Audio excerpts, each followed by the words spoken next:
guys, Tyler here. Welcome back to Vampire Survivors. This game just got a new update that I've been waiting to get to. I just hadn't had a chance this weekend. But now we have a new power-up that has a negative effect. Can you believe it? This is the first time they've added something like this to the game, and this seems like it has incredible replayability value. You see, there is a thing now called Curse, where, I did actually go clock line set, believe it or not, where... I know this seems like a weird choice, where the idea is that the enemies, based off the amount of levels of curse that you have enabled, they are stronger, they are faster, they have more HP, maybe not stronger, maybe it's just more HP. They come more frequently and there's more of them.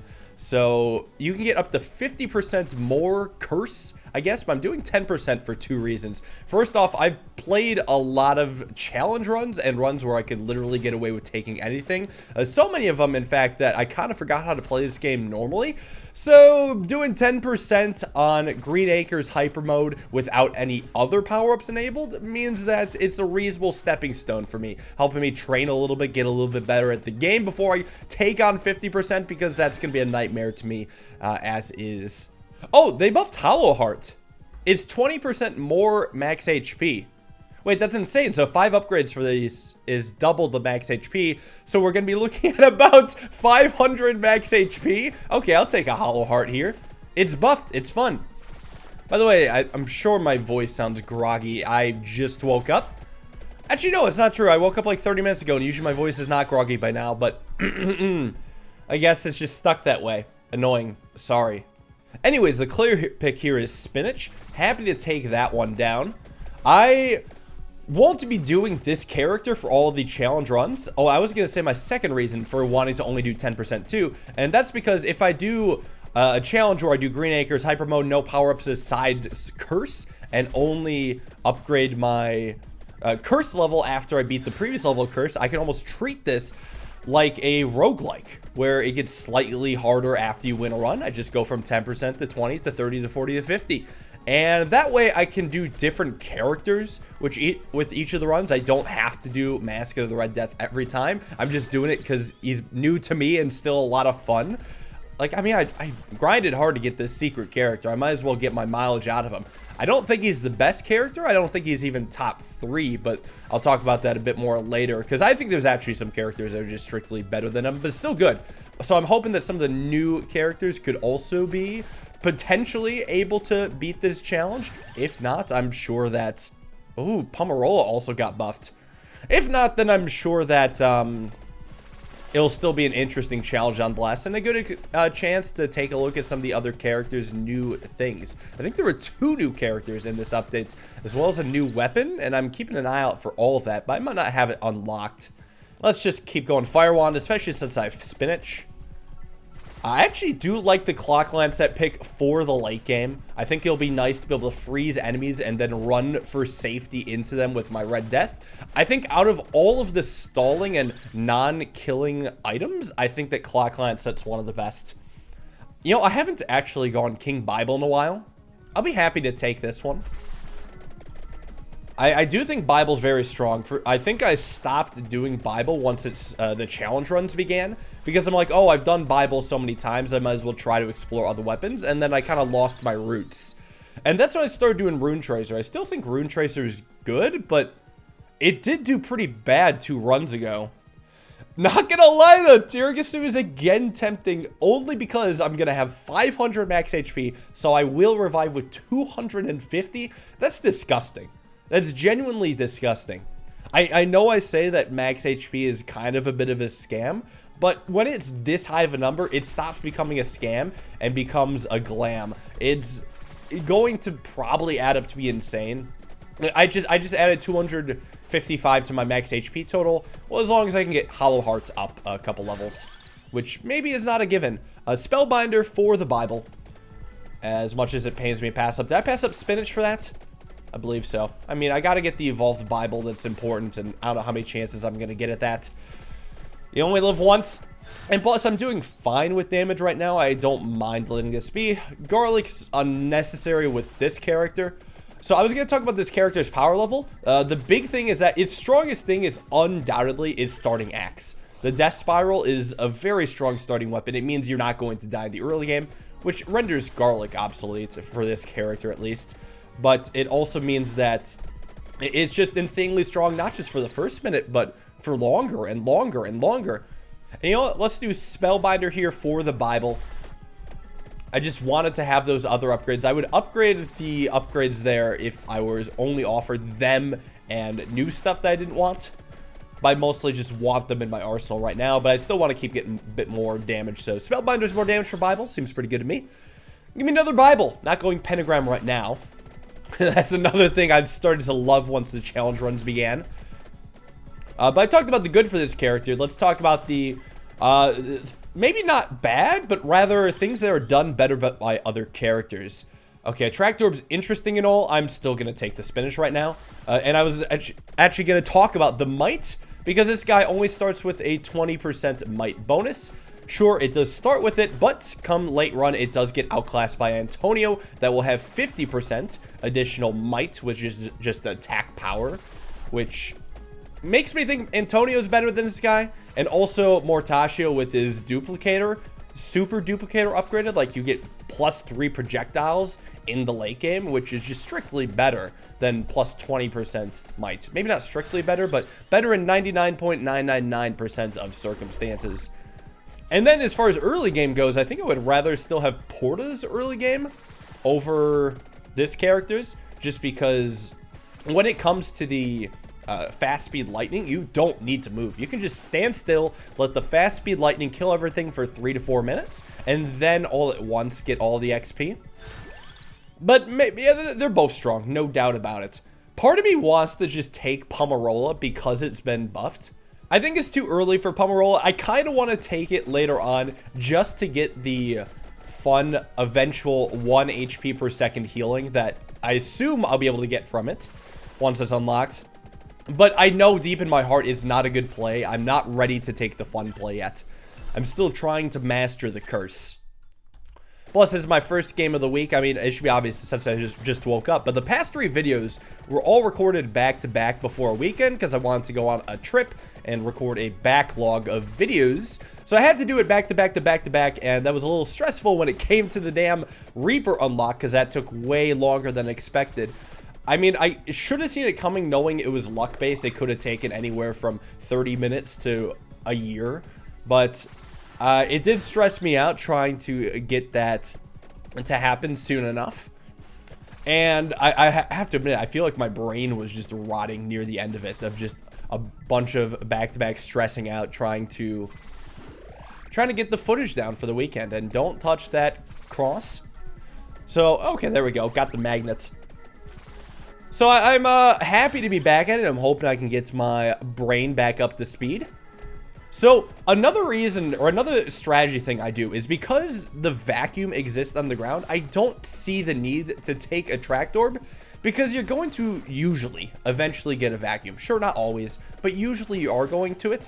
And while you do miss out on a little bit of like compound interest when it comes to picking up the XP, I find that because of the vacuum, you're going to get the XP eventually, so the Attract Orb itself is not that important.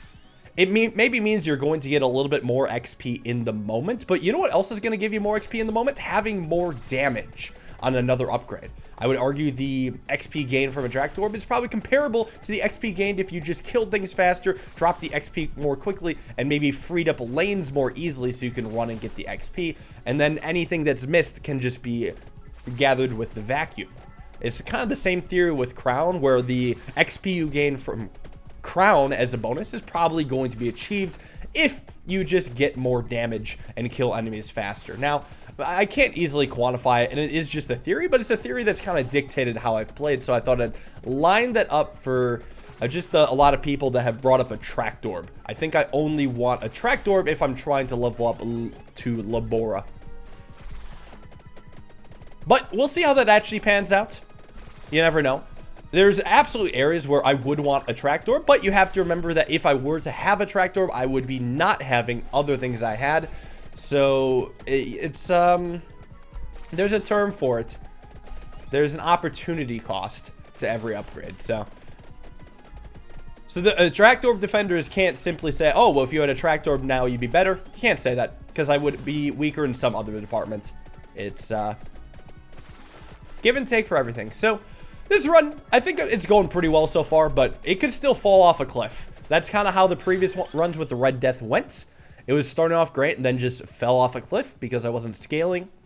Now I'm going to take the Bible upgrade. I don't know, though. The spinach is so good for, you know, exponential scaling. Hopefully I get to see some more chickens now. I've kind of just been sitting at partial HP for a while. But then again, this partial HP is more than double of other characters' full HP. So should I really be scared? No, I don't think I should be. Just focus on getting the XP, leveling up, and then enjoying a nice another upgrade. Maybe I should try to find some more vacuums. Since I was talking about finding vacuums, I mean, that needs to happen to make it worth it, huh? King Bible's wonderful here. This, yeah, like I said, has been a really solid run so far. I think I can afford to just focus down this elite.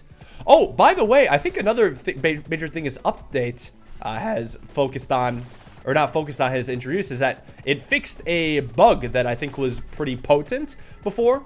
The bug where certain items don't make your weapon stronger unless you actually level up the weapon. A big one was Empty Tome. I brought that up during the Unlocking the Reaper video, which, you know, was pretty prominent. I believe they fixed that, which means that unlocking the Reaper without cheating, the strategy probably has to change, but I bet there's still strategies for it. I bet people have been on top of it, but if you were trying to follow the old strategy, it probably doesn't work anymore unless if you apply some tweaks. So with that in mind, thought I'd mention that, but I should also mention that now if I do get Empty Tome, it can actually level up the Death Spiral, because this starting Death Spiral previously would not get levels with Empty Tome because of the fact that, well, you wouldn't get more upgrades of it. You know, actually, we'll take this right now. I do want my Evolved Fire Wand. Should be a massive increase. And, okay, I gotta go Spinach here.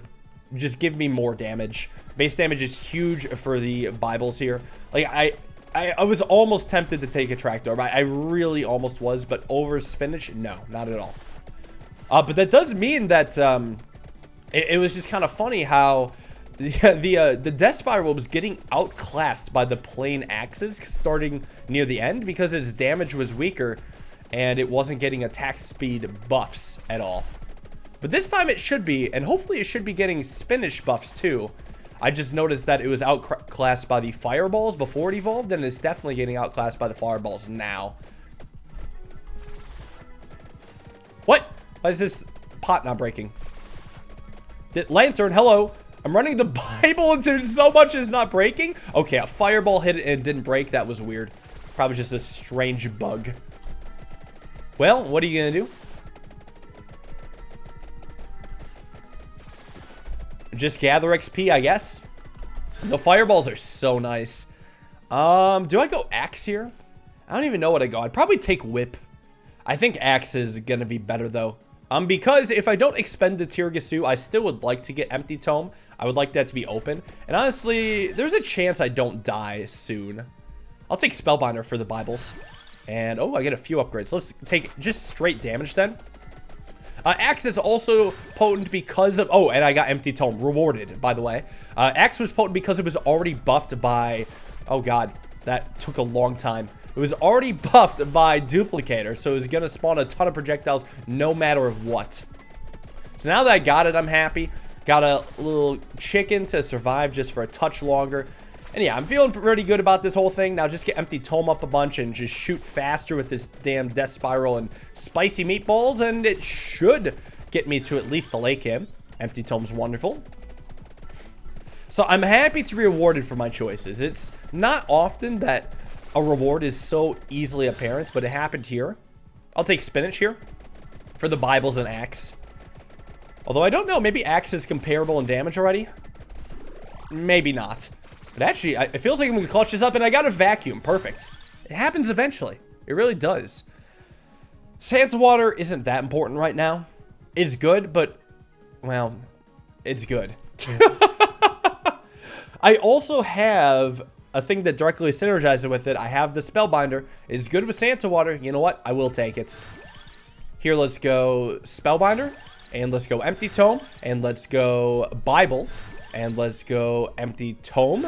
And let's go axe. I think they actually buffed axe in this recent update too. They made it so it has one more pierce to begin with, which is pretty nice. So now, as soon as the Tiramisu expires, I'm going to want to go Candelabrador. That was so many axes at once. Another thing is that when you upgrade a weapon, it immediately fires the projectiles of it. So I got 7 upgrades or something big like that. And then I got all the projectiles for each of the upgrades at once. Which is why there was a billion of them. So I feel very strong right now. That was the bump I needed. And yeah, vacuum saving the day. Sure, it's possible that you never get the vacuum, but I don't know. It still happens often enough. I've never had a run where I've never gotten a vacuum. There's at least one, and usually 2 or 3. Not to mention, when you play in hyper mode on Green Acres like I'm right now, you get a little luck bonus to begin with. Maybe it's not significant, but that certainly helps with getting to the vacuum. Alright, hard 13 minutes. You know, it is random waves, so it was possible for me to get an early 13, but oh, it's a bit of a challenge right now. I'm actually finding myself following the spicy meatballs to safety. Just trying to, yeah, see where they shoot and just chase them down next. Yep. It doesn't actually one-shot the werewolves, which is a bit of a disappointment. I was really hoping it would. And just kind of keep following the journey. Oh, God, I went this way. Led me into a crowd, which was maybe not a great idea. I'm just blindly following the fireballs. Oh, my gosh, another vacuum. I probably didn't want to collect that too early. No, it's fine. I got another level. I will take empty tome here, axe, and I'm actually okay if Tiramisu goes away. Here's what I'm going to do. If Tiramisu goes away, I want Hollow Heart so I can get more HP once the Tiramisu disappears. Yes, thinking ahead. Because let's be real, I think I just want Spellbinder at this point. I'm not too concerned about bleeding this much HP. I do admit that both the Tiramisu and the Hollow Heart were just fun picks. I'm still primed into doing that when it comes to challenge runs. I think any pick you disagree with is just me taking a pick that I find to be fun. Because, you know, I don't want to lose my soul while playing this game. I still want to be having fun and trying to pick out fun little combos. Like getting obscene HP with the Red Death. Yeah, I mean, that's a pretty fun combo. There's another vacuum here. You know what? Sure, let's see how many levels I get with this. I've probably been killing a ton. You know what? Let's just keep going to Hollow Hearts just because I'm on the edge of death. There, I've maxed it out. Now I can max out Sand Water as much as I want. I kind of don't want to buy another Tiramisu because part of me just wants to surrender the Tiramisu. And look at this. 635 max HP! It's disgusting. Where did I get that? Because I thought I just got 5 Hollow Heart upgrades that each gave 20%. Was I misseeing what that did? Because 255 plus 5, 20%. Oh, maybe it's exponential. Maybe it's exponential and not additive. Right? It could be. Oh, that's disgusting if true. 635 HP. Yeah, well worth it. This little sliver is probably 60 HP. On another character, this would be half a health bar, so I don't even feel that much in danger. But the enemies are stronger. I do have Curse, so they probably could still knock that out pretty quickly. But this is a nutty run. A good one to ease me back into it for sure. I'm excited to see how I fare with higher amounts of Curse with a character that probably isn't top 5.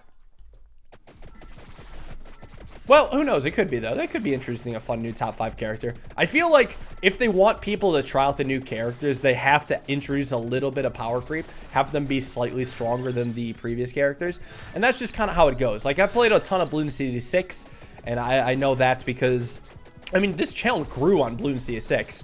I am pretty sure most of you know of Bloons. If you've heard of Vampire Survivors, you're probably following cheap Steam games that just have, like, overwhelmingly positive review, right? I mean, I was one of the OGs for Bloons TD 6, so I know that when they introduce stuff in the game, they try to make it a little bit more powerful than the average to try to get people to play it, and I just got Tiramisu, son of a bitch. I mean, it doesn't matter, though. It's not like I need Candelabrador, because I'm not going to evolve the axe. I forgot, actually, until now that I wasn't going to get an axe evolution.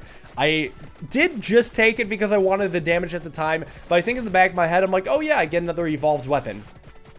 So is it power creep that you're introducing characters that are slightly stronger? Yeah, but it's also more fun. And I feel like games like this in Balloon City 6 are optimized for fun. While still trying to have a bit of depth of strategy. I definitely think Balloon City 6 pulls off the depth of strategy better than this game, but it's also a way older game and a way more complex game, so it makes sense. I bet this game could have depth of strategy down the road. I see that they're trying with the might introduction, and honestly, maximum might with no, sorry, not might, curse. Maximum curse with no other power-ups probably is an insane challenge, especially on Green Acres. So I bet that there is legitimate crazy challenge that comes with it. But I think there still needs to be more choices before I can really say this game is deep with strategy. It needs more things to choose from, maybe more often choices, more frequent choices. Just because that is where the skill cap comes in. The more choices you have to make, the more likely you are to mess up. And the more likely that a good player is to shine. So, that's just a lot to keep in mind. You know what I thought about while I was doing that rant? The fact that I still want Pomerola as a fun pick instead of Tiragasu, because I've been at this sliver of HP forever, and it would be very nice to slowly make my way to being a healthy Reaper. But I've damn near maxed out my build already. Things are looking pretty good. I've got so many projectiles on, it's very apparent on the Bible. A ton of axes thrown. It's lovely. Oh, and look at that. I can actually start eating chickens when leveling up. I'll actually take that over the gold. Yeah, this is a rare time where I really want to level up for chickens. Well, maybe I don't want Tiragasu then, because then I stop getting chickens when I level up. I mean, how about this? I'm not going to throw away my Tiragasu like I did it in the run where I was trying to get all evolved weapons, but you know, I also won't be upset if it disappears because I will want to get something fun like Pomerola, or also fun like Candelabrador. Ah! It's the hard 20-minute mark, and you know what? I'm actually struggling a little bit. I might have to burn Tiragasu. Nope, Clock Lancet is a god.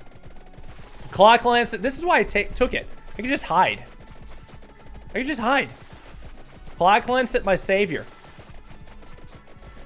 Now, I still am taking a touch of damage. Oh, yeah, especially because this, I just literally didn't see him. All right, here, welcome back, 300 HP. Now I can just heal up again. Not even that much closer to death at all. But Clock Lancet was nice to hide in before I started messing it up. But yeah, something about that enemy just had a blind spot in my vision. You know, it's, it made me think of those optical illusions where you absolutely do have blind spots in your eyes if you're paying attention to other things.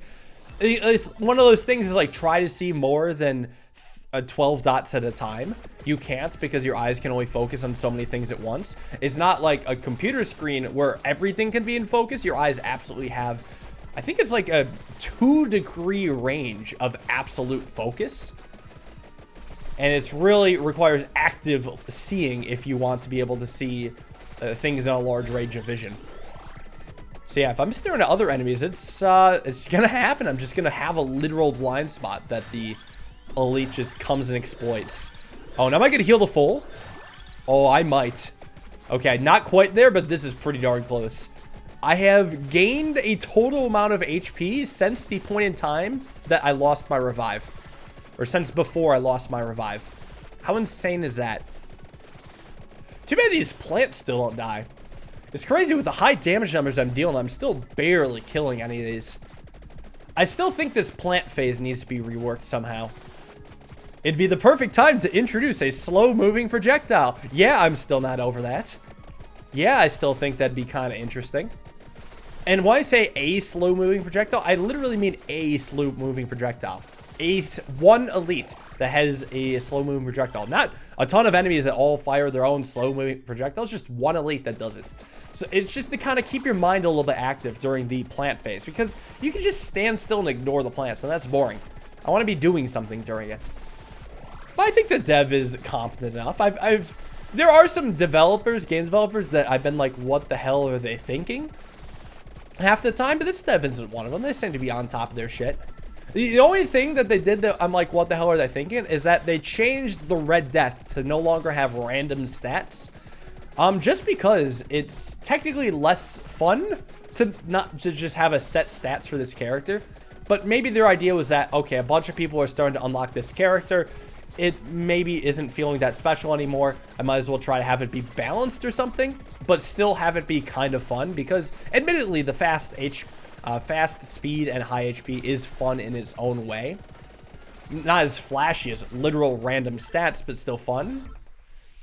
Or maybe, actually, more likely, the random stats caused some sort of bugs, and they were gonna, it was just gonna be too much of a liability in the future. You know what, the more I say that out loud, the more that absolutely makes sense. It probably was just gonna become a liability with everyone unlocking this character, and the fact that more people are gonna run into bugs. Bugs are maybe excused if it's a small amount of people that only hacked into the game files to get this dude, and didn't beat this guy without using the game files. So I bet he's probably just trying to get on top of that, not wanting to deal with the billion bug reports of, oh, I got this weird combination of power-ups and it crashed my game. You know, I could see that sort of thing happening. Minute 25, no unstunnable elite. That's fine. This elite doesn't seem to like to be frozen though either. It's not even being slowed by the clock lancet. It's not exactly a challenge, but it's trying to be one, that's for sure. I think I've leveled up to be strong enough that this is really not going to be a problem. It's just kind of coasting out to the end. How many levels can I get? How many chickens can I get? I just want to be at a point where I'm at max HP with this guy, and I still have not achieved that point yet. It's still a long road until I get there. Chicken. Ooh, it's so close. That's all I really have going for this run at this point now. The enemies aren't that hard. They're slow. They're trying to push their way in. It still might be tricky after minute 28, but we're in just that period of slowness right now. Although the period of slowness might be over. Maybe. I mean, the elite's getting in my business, but thankfully I'm able to knock it back. You know what? No, it's still requiring some effort for me at least. I think I need to hide in the clock lancet now. Although I kind of found that my strat has a little bit of anti-synergy with clock lancet. Because as soon as I run into the enemies, I kill them and I can no longer use them as a shield. But it is fun to still do mass killings inside the enemy territory. And honestly, I'm not even taking that much damage anyway. So you know what? Clock lance still doing me a solid. Let's see. Can I get to that chest even though I know it's just going to be a coin? I still want it. And things are about to get tricky in about 8 seconds, I'm sure. Oh, I got hit by one random frozen enemy. Yeah. But hey, good thing I have a billion HP, so it doesn't matter still. I think because I killed the elites, I can go back to just chilling in the center under the protection of my holy Bibles. Yeah, it's definitely saving here. It was just the elite I was scared of. Oh, is that another elite, or are those just other big enemies? I'm not sure. Either way, I guess I am still having to be on my feet, so I guess this will be a bit of a action-packed final 2 minutes. Yeah, I guess there's still a little bit of action to it, but just keep leveling up, keep getting floor chicken, keep running through clock lanceted enemies. There's a ton of XP here. Okay, I should be leveling up really quickly now with the amount of red orbs that are going to begin to drop. Yeah, let's get that chicken. That's looking good for me. Oh, I am still taking damage. How are they getting through this wall of frozen enemies? Well, I guess it is just hard to tell what's going on. So you just have to hope it works out. Like, maybe I shouldn't be doing this strategy because I'm just constantly bleeding HP. And maybe I should just go on the run. Okay, so I am actually disappointed by Clock Lancet here. I really thought it'd do well. Maybe it's just better when I'm trying to find a gap. And oh my god, XP. Holy crap. That was a lot I left on the table there. Yeah, maybe it's still good when I'm trying to make a break for it.